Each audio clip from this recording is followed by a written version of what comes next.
இயற்கை அளித்த கனமழையால் அணைகள் நிரம்பும் போது காவிரியில் தண்ணீர் திறப்பதை தவிர வேறு வழியில்லை என்று கர்நாடக முதலமைச்சர் டி.கே. சிவக்குமார் கூறியுள்ளார். பெங்களூருவில் இதனை தெரிவித்த அவர், காவிரியில் தண்ணீர் திறக்கக்கூடாது என்று போராட்டம் நடத்தும் கன்னட அமைப்பினர் இயற்கை ஏற்படுத்தியுள்ள சூழலை கவனத்தில் கொள்ள வேண்டும் என்றார். கனமழையால் கர்நாடக அணைகள் வேகமாக நிரம்பும் சூழல் இருப்பதால் பாதுகாப்பு கருதி உபரி நீரை வெளியேற்றியே ஆக வேண்டும் என்றும் டி.கே. சிவக்குமார் கூறினார். ಪ್ರಕೃತಿ ಯಾವತ್ತೂ ಕೂಡ ಯಾರ ಸೊತ್ತಲ್ಲ. ಪ್ರಕೃತಿ ನಿಯಮದಂತೆ ನಾವೆಲ್ಲ ಬದುಕ್ತಾ ಇದ್ದೇವೆ. ತಮಿಳುನಾಡಿಗೆ ಏನು 177 TMC ಬಿಡಬೇಕು ಅಂತ ಹೇಳಿ ನಮಗೆ ಆದೇಶ ಇದೆ. ಅದಕ್ಕೆ ಸುಪ್ರೀಂ ಕೋರ್ಟ್ ಕೂಡ ಒತ್ತನ್ನು ಕೊಟ್ಟಿದ್ದಾರೆ. ಆ ನ್ಯಾಯಾಲಯದ ತೀರ್ಪೇನು ನಮಗೆ ಬಂದಿದೆ ಸುಪ್ರೀಂ ಕೋರ್ಟಲ್ಲಿ,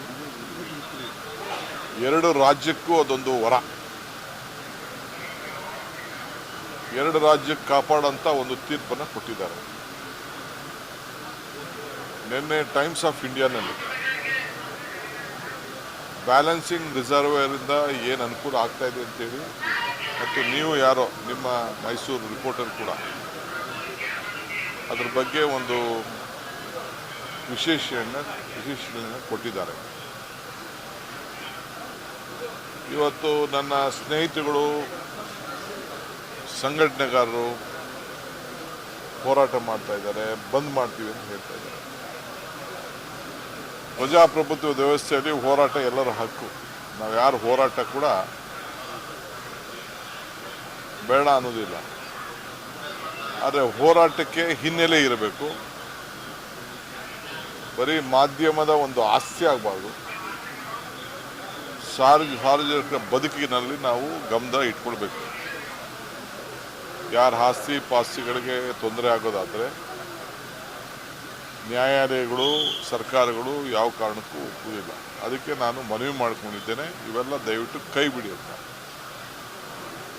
ಈಗ ನಾನು ನೀರು ಬಿಡೋದು ಬೇಡ ಅಂತ ನಾನು ತೀರ್ಮಾನ ಮಾಡ್ತೀನಿ ಅಂದ್ಕೊಳ್ಳೋಣ.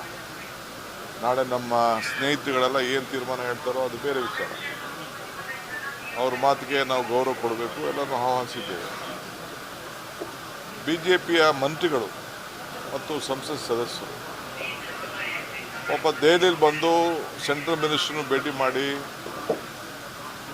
ಅವತ್ತಿನ ಪರಿಸ್ಥಿತಿಗೆ ಯಾವ ರೀತಿ ತೊಂದರೆ ಇತ್ತು ಅನ್ನೋದನ್ನು ಪಾಪ ಅವರು ಕೂಡ ಸಹಕಾರ ಕೊಟ್ಟಿದ್ದಾರೆ. ಪ್ರಹ್ಲಾದ್ ಜೋಶಿ ಅವರ ಮುಖಂಡತ್ವದಲ್ಲಿ ನಾನು ಶೆಟ್ಟರ್ ಅವ್ರಿಗೆ, ಬೊಮ್ಮಾಯಿಯವ್ರಿಗೆ, ಸಿದ್ದರಾಮಯ್ಯನವ್ರಿಗೆ ಎಲ್ಲರೂ ಕೂಡ ನಾನು ಏನು ವಾಸ್ತವಾಂಶ ಏನಿದೆ ಅಂತ ನಾನೆಲ್ಲ ತಿಳಿಸಿದ್ದೇನೆ.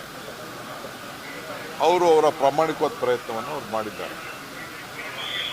ಆದರೆ ಸೆಂಟ್ರಲ್ ಅಥಾರಿಟಿ, ಮ್ಯಾನೇಜ್ಮೆಂಟ್ ಅಥಾರಿಟಿ ಅವ್ರಿಗೂ ಕೂಡ ಯಾವುದ್ಯಾವುದು ಡ್ಯಾಮ್ಗಳಲ್ಲಿ ಎಷ್ಟೆಷ್ಟು ನೀರು ಬರ್ತಾ ಇದೆ ಅಂತ ಹೇಳಿ ಅವ್ರಿಗೆಲ್ಲ ಮಾಹಿತಿ ಇದೆ. ಯಾರನ್ನೂ ಮುಚ್ಚಿಟ್ಕೊಳ್ಳಿಕ್ಕೆ ಸಾಧ್ಯ ಇಲ್ಲ. ನಿಮಗೆ ಬೇರೆ ಸಂದರ್ಭಕ್ಕೂ ಈಗ ಕೊಟ್ಟಿರೋದು ನಿಮ್ಗೆ ಅರ್ಧನೂ ಕೊಟ್ಟಿಲ್ಲ ಅಂಥೇಳಿ ಅವರು ನಮ್ಮ ಅಥಾರಿಟಿಲಿ ನಮ್ಮ ಅಪ್ಲಿಕೇಶನ್ನ ರಿಜೆಕ್ಟ್ ಮಾಡಿದ್ದಾರೆ. ಈಗ ನಾನು ಬಿಡುವುದಿಲ್ಲ ಅಂತ ನಾನಾಗಲಿ, ಯತೀಂದ್ರ ಆಗಲಿ, ಸಂಘಟನೆಗಾರರಾಗಲಿ ನಾವೆಲ್ಲ ಹೇಳಿದ್ರೆ ನೀರನ್ನ ಹಿಡ್ಕೊಳಕ್ಕೆ ನಮ್ಮ ಕೈಲಿ ಆಗೋದಿಲ್ಲ. ಇನ್ನೊಂದು ಗಂಟೆನೋ 1.5 ಗಂಟೆನೋ ಡ್ಯಾಮು ತುಂಬ್ತಾ ಇದೆ ಅಂತೇಳಿ ನನಗೆ ವರದಿ ಬಂದಿದೆ.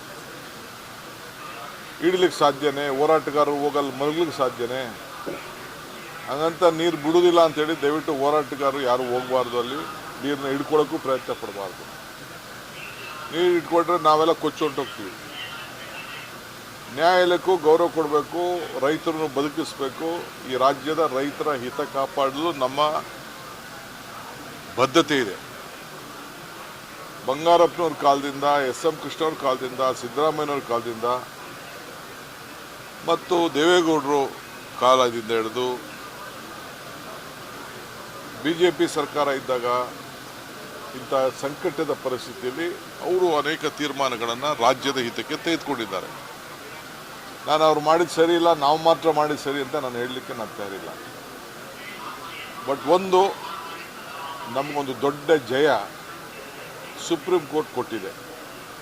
ಆ ಸುಪ್ರೀಂ ಕೋರ್ಟ್ ಕೊಟ್ಟಂಥ ಜಯದ ಹಿನ್ನೆಲೆಯಲ್ಲಿ ಮತ್ತು ಕೇಂದ್ರ ಸರ್ಕಾರ ಪಾರ್ಲಿಮೆಂಟಲ್ಲಿ ಉತ್ತರ ಕೊಡುವಂಥ ಸಂದರ್ಭದಲ್ಲಿ ಕರ್ನಾಟಕಕ್ಕೆ ಮೇಕೆದಾಟು ಅನಿವಾರ್ಯತೆ ಏನಿದೆ, ಕಾನೂನು ಚೌಕಟ್ಟು ಏನಿದೆ, ಅವರ ಡ್ಯಾಮನ್ನು ಅವರ ಜಾಗದಲ್ಲಿ ಕಟ್ಕೊಳ್ಳಿಕ್ಕೆ ಕಾನೂನಲ್ಲಿ ಏನು ರೂಪುಗೊಂಡಿದೆ ಅನ್ನೋದನ್ನು ಕೂಡ ಭಾಳ ಚೆನ್ನಾಗಿ ಉತ್ತರವನ್ನು ಕೊಟ್ಟಿದ್ದಾರೆ.